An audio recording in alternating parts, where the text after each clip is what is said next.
America, the land of the free because of the brave.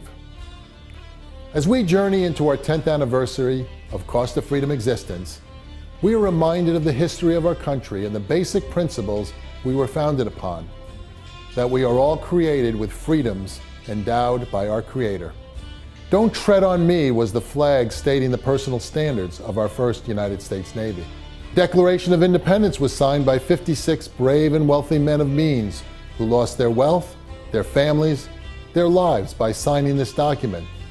But to our founding fathers, freedom mattered more. I participate in many organizations because I want to make sure that freedom is here, not only for my family, but for my kids, my grandkids, and everybody else who lives in America. I'm a part of the Vet Dogs of America organization on their board of directors, and also Canine Companions for Independence, where on both organizations we provide service dogs to military personnel who need them in their everyday lives, and it makes a really big difference because freedom in their lives matters. During the war between our states, Abraham Lincoln said, "Those who would deny freedom to others deserve it not for themselves." And Ronald Reagan later put freedom into a legacy perspective. But freedom is never more than one generation away from extinction. We didn't pass it on to our children in the bloodstream. The only way they can inherit the freedom we have known is if we fight for it, protect it, defend it, and then hand it to them with the well-taught lessons of how they in their lifetime must do the same. And if you and I don't do this, then you and I may well spend our sunset years telling our children and our children's children what it once was like in America when men were free. I was sitting in our living room at home, and it was around 12:30 or 1 o'clock in the afternoon when they had the radio on. The announcer said that the Japanese had bombed Pearl Harbor and many ships were sunk and a lot of guys were killed. And I said, gee whiz, to myself, that isn't right. And I got the feeling that I should try to do something. So that's why I joined the Marine Corps. It was all jungle warfare. All jungle warfare. I never saw anybody. Never saw them. And basically, they saw me before I saw them. And I was trying to rescue my buddy, who was a BAR man. My tent guy, Ralph Ingerson, was trying to help me. And the second bullet that went through me hit him at the throat. And that was the end of him. And then all of my backup guys decided that retreating was the better part of valor.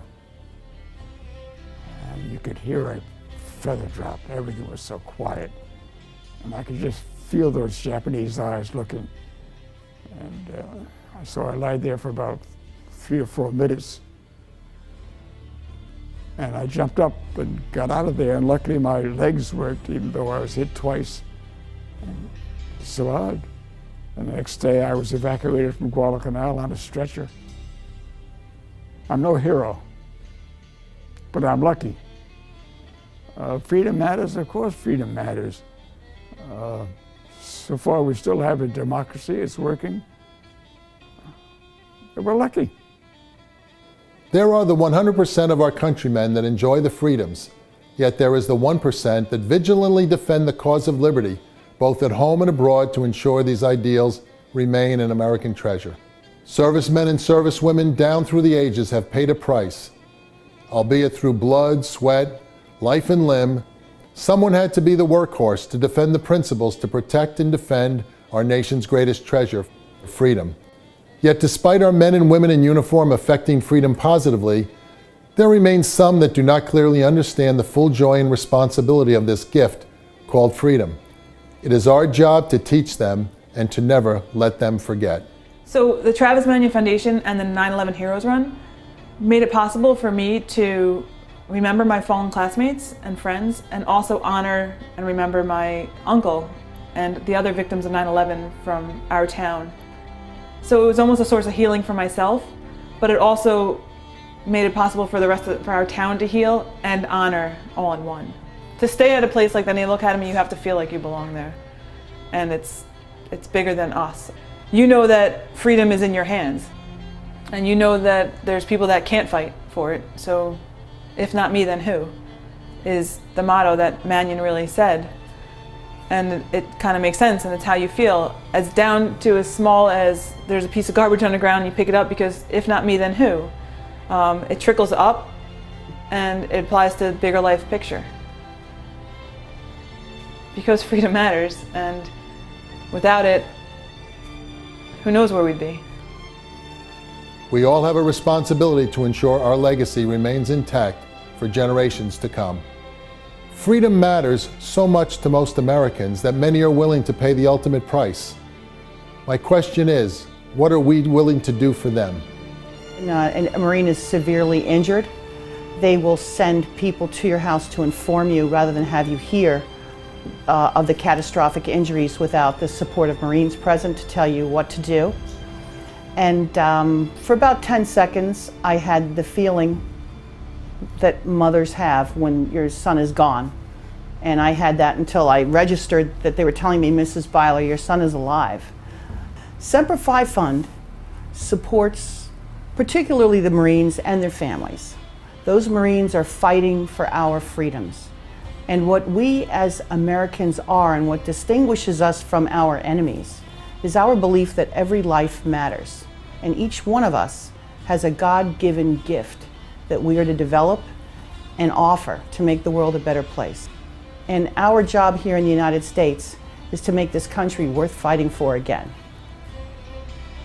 Freedom does matter. It's worth fighting for.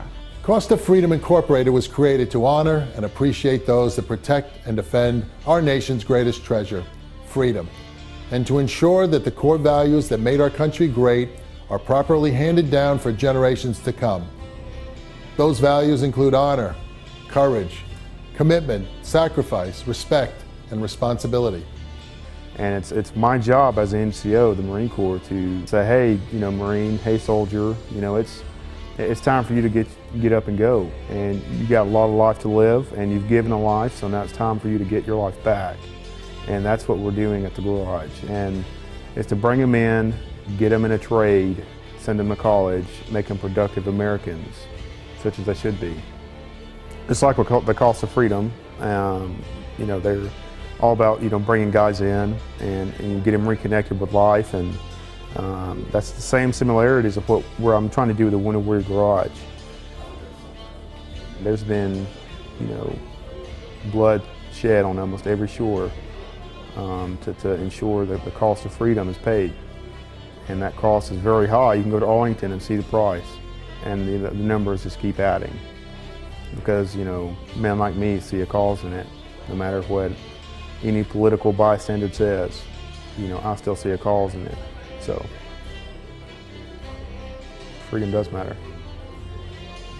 In alignment with this mission statement, Cost of Freedom family and friends have been responsible for directly assisting select soldiers and Marines, as well as kickstarting and supporting programs that directly assist our veterans. As we continue our role in encouragement, we are inspired by the men and women of the armed forces that selflessly give up some of their personal freedom to guarantee ours. The best assurance for the continuance of freedom is to never forget the God-given nature of our freedom and the sacrifices of the 1% that protect and defend our nation's greatest treasure, freedom.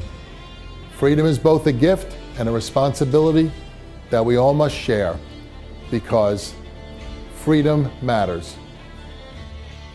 To all of our American veterans, I say thank you for your service to our great country. Thank you for answering the call, for stepping up when your country needed you. Thank you for making sacrifices, losing time with your family, your friends, your loved ones. Thank you for being there to uphold the greatest tradition of this wonderful country of ours, and that is that freedom matters. You embody that principle every day through your actions, through your sacrifice, and I thank you so much for reminding every American that freedom matters.